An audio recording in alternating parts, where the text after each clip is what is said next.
13 വർഷത്തിൽ കൂടുതലായി വർക്ക് ചെയ്തിട്ട്. അപ്പം എൻ്റെ ഷീറ്റ് കംപ്ലീറ്റ് മാറ്റുകയാണ്. ഷീറ്റ് കംപ്ലീറ്റ് മാറ്റിയിട്ട് അതിന് നമുക്ക് ഇളക്കി കിട്ടിയ സ്ക്രൂ ആണ്. എൻ്റെ ടോപ്പ് ഉണ്ട്, ടോപ്പ് തുരുമ്പായി. പക്ഷേ എൻ്റെ അകത്ത് വന്ന 3/4 ഇഞ്ച് സ്ക്രൂ ആണ്. ഇത് ട്യൂബിൻ്റെ ഉള്ളിൽ പോകും. അതുകൊണ്ട് ഈ 13 വർഷമായിട്ടും ഈ ഭാഗം തുരുമ്പെടുത്തിട്ടില്ല, കണ്ട. പക്ഷെ ടോപ്പ് തുരുമ്പാവും, അതവിടെ ലാസ്റ്റ് ചെയ്യും. പക്ഷേ ഇവിടെ കനമില്ല. പക്ഷേ ഇത് ഉദാഹരണം ഇത് കണ്ട, ഇതിൻ്റെ ഉള്ളു പോയ ഭാഗം തുരുമ്പെടുത്തിട്ടില്ല. ഇത്രയും ഭാഗം തുരുമ്പെടുത്തിട്ടുണ്ട്. ഇത്രയും ഭാഗം തുരുമ്പെടുക്കുന്നതെന്ന് പറഞ്ഞു കഴിഞ്ഞാൽ ഈർപ്പം ഇതിനകത്ത് അടിക്കുന്നുണ്ട്, പെട്ടെന്ന് തുരുമ്പാകും.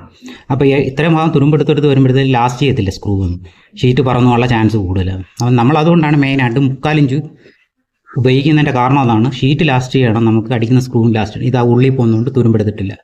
ഇതാണ് ഇത് തമ്മിലുള്ള വ്യത്യാസം. ചില ആൾക്കാർക്കൊക്കെ ഭയങ്കര പ്രശ്നമാണ്, എന്താണ് 3/4 ഇഞ്ച് അടിച്ചു വെച്ചിരിക്കുന്നത്, വലിയ സ്ക്രൂ ആണ് അടിക്കേണ്ടത്. വലിയ സ്ക്രൂ അടിച്ചാലുള്ള പ്രശ്നങ്ങൾ ഏതാണ്? തുരുമ്പെടുത്ത് ഒടിഞ്ഞു, ഷീറ്റ് വടയിലെ പറന്നു, ഇത്രയും ഭാഗം തുരുമ്പെടുത്തിരിക്കുന്നുണ്ട്. അതാ ഇതിനകത്ത് ഉണ്ട്. ഇനി ഇതും കണ്ട, ഈ ഇളക്കിയതിനകത്ത് കിട്ടിയ സ്ക്രൂ അല്ല വലിയ സ്ക്രൂ. തുരുമ്പെടുക്കുന്ന ആദ്യം ഈർപ്പം തട്ടുന്ന ഫലം ഇതായിരിക്കും. അത് മാത്രമല്ല, നമ്മൾ ഷീറ്റ് ഇളക്കി ചെല്ലുമ്പോൾ ആദ്യം കാണുന്ന ടോപ്പ്, ഈ ട്യൂബിൻ്റെ ഒക്കെ ടോപ്പ് സൈഡാണ് ഈർപ്പിറങ്ങി തുരുമ്പെടുക്കുന്നത്. ഈ കാണുന്ന മൊത്തം ടോപ്പ് സൈഡ് തുരുമ്പെടുത്തിരിക്കുകയാണ്. അപ്പോൾ അവിടെ വരുന്ന ആ ഡൂമിൽ നിൽക്കുന്ന സ്ക്രൂ തുരുമ്പെടുക്കും.